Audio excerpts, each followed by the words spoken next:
Hai guys, hari ini aku akan membaca bab kelima yang bertajuk Kejutan dari novel Insane Ex-Wife. Seperti biasa, kalian bisa membaca novel ini secara penuh di Story On. Untuk lebih cerita menarik, jangan lupa di subscribe. Benarkah? Tanya Jin gugup. Refleks ia sedikit meremas tali tas miliknya. Ya, tentu saja siapa di perusahaan ini yang tak mengenal Adam, manajer pemasaran. Jika kau ingin tahu, ia adalah seorang legenda di sini. Balas Darren binar. Perlahan-lahan Jin mengembuskan napasnya tanda lega. Ya selamat, ia pikir dirinya tadi telah ketahuan. Lagi ndak apa? Cibir Jin. Darren mengerutkan alisnya melihat reaksi Jin. Ia kemudian berkata, Adam adalah karyawan teladan di sini. Ia baru 3 tahun bekerja di perusahaan ini dan yang membuatnya menjadi legenda adalah kerana dia di tahun pertamanya ia berhasil mencapai target fantastis yang membawa kenaikan keuntungan pada perusahaan kerana proposal presentasi yang ia berikan. Maka dari itu, ia kemudian diangkat menjadi manajer di perusahaan ini hanya dalam waktu singkat, jelasnya. Ya, tentu saja, jawab Jin samar. Darren sendiri hanya mengelukkan alisnya sedikit saat menanggapi reaksi datar Jin. Jin tak terkesan dengan penjelasan Darren kerana ia sudah tahu benar itu. Ia tahu kerana proposal itu adalah proposalnya. Ia yang mengerjakan proposal itu dengan riset dan memikirkannya sendiri hingga akhirnya mengantarkan Adam ke posisinya seperti sekarang ini dan menjadi legenda. Jin sedikit tersenyum miris jika mengingat itu lagi. Jin masih ingat betul-betul saat Adam meminta proposalnya untuk jadikan referensi agar sekretarisnya dapat mempelajari dan menggunakan untuk acuan contoh pembuatan proposal berikutnya. Dan ternyata, ia menggunakan proposal itu untuk kepentingan pribadinya. Perkenalkan, nama aku adalah Darren Liam Jackman. Aku manajer pemasaran baru di sini. Ucap Darren tiba-tiba berubah formal. Okey, nama aku Jin. Kau sudah mendengarnya tadi. Bisakah kau minta nombor ponselmu? Tanya Jin. Wah, kau cukup agresif juga rupanya ya. Balas Darren sambil tersenyum menggodanya. Oh, please. Aku minta nombor ponselmu agar hanya aku bisa mengganti biaya penatu untuk setelanmu. Jelas Jin sambil menyodorkan ponselnya. Okey, tentu, ucapnya lagi. Ia kemudian menerima ponsel Jin dan mencatat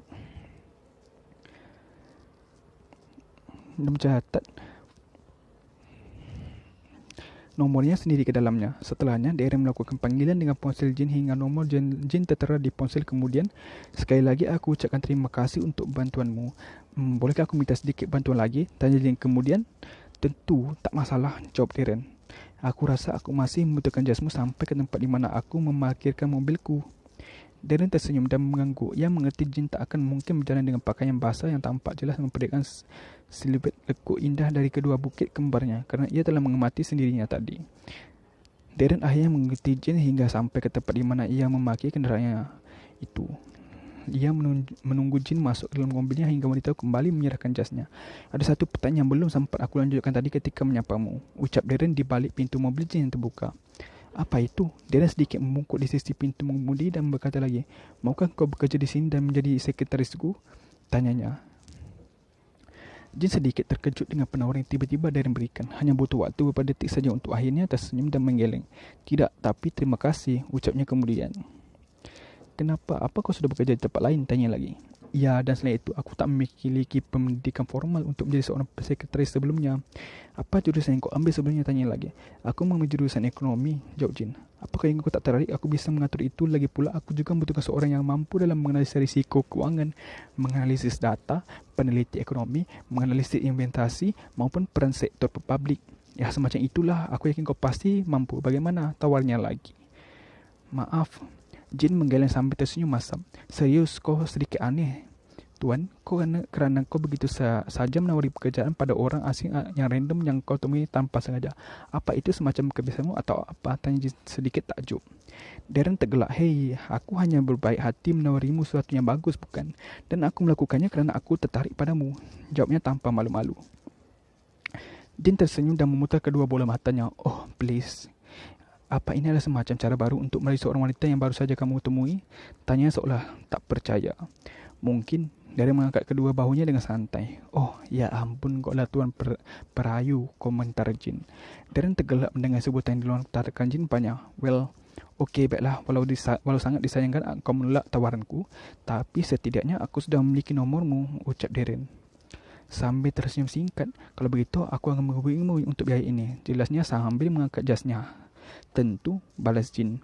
Oh, by the way, Donna Jin, Panggilnya lagi saja. Jin hendak menyalakan mesin mobilnya. Sebaiknya kau tetap memakai kacamatamu, kerana aku masih dapat dengan jelas melihat jejak menangis semalaman di bawah matamu itu. Sungguh patah hati kepada pria seperti Adam, pasti sangat menyakitkannya. Komentarnya lagi dengan wajah seolah ikut prihatin. Jin yang terkejut dengan ucapan Darren hanya dapat mengerjap sampai ia akhirnya menyadari ucapannya itu. Apa kau baru saja menggolokku? Ucapnya tak percaya sambil melonggokkan kepalanya keluar jendela. Darren hanya tertawa jahil dan melambai-lambai dengan santai sebelum akhirnya ia berlalu dari sana. Hei, teriak Jin lagi. Sudah seharian ini Jin berkeliling menghabiskan waktu untuk mencari apartmen untuknya sendiri. Ia telah mendapat sebuah tempat yang bagus dan nyaman. Bahkan ia telah membayar sewanya untuk setahun ke depannya selanjutnya. Ia berencana akan beli apartmennya sendiri setelah semua proses perceraiannya dengan Adam selesai sampai ia mendapatkan uangnya lagi. Jin berkendara perlahan menuju jalan dan tempat tinggal saat bersama Adam. Ia harus kembali ke rumah itu untuk mengambil lagi sebagian barang-barangnya yang masih diperlukan dalam waktu dekat ini. Mobil kecilnya yang berjalan perlahan menyusuri jalan itu harus dihentikan secara mendadak karena Jin menangkap pemandangan yang membuatnya sedikit kesal. Dari kejauhan, ia masih dapat melihat dengan jelas saat mobil Adam yang baru saja sampai terparkir di halaman rumah mereka. Pria itu tampaknya baru saja kembali dari kantornya. Beberapa saat setelah Adam keluar dari mobilnya, di detik berikutnya dari sisi penumpang keluar Sharon yang kemudian dengan manja bergelayut dan berciuman dengan Adam seperti mereka berdua akhirnya masuk dalam rumah. Tak ayal pemandangan itu membuat darah Jin mendidih seketika.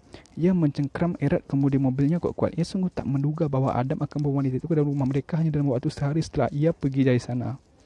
Ia bahkan tak habis fikir bagaimana bisa Adam melakukan itu. Walau sekarang keadaan hari sudah malam, bukan berarti ia dapat dengan sejenaknya hanya bawa masuk wanita sebelum mereka resmi bercerai. Berani-beraninya ia membawa wanita itu ke kediaman mereka. Apa yang ini ingin ia tunjukkan?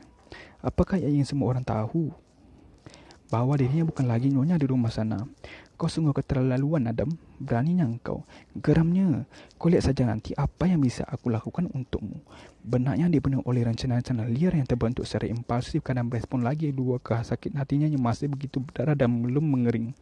Dengan tatapan tajamnya Jin menginjak pedal gas kenderaan dan meleset melewati rumah mereka dengan tekad yang silakan kalian bersenang-senanglah malam ini. Dan tunggulah besok, Adam, karena aku akan memiliki kejutan untukmu, ucapnya dingin.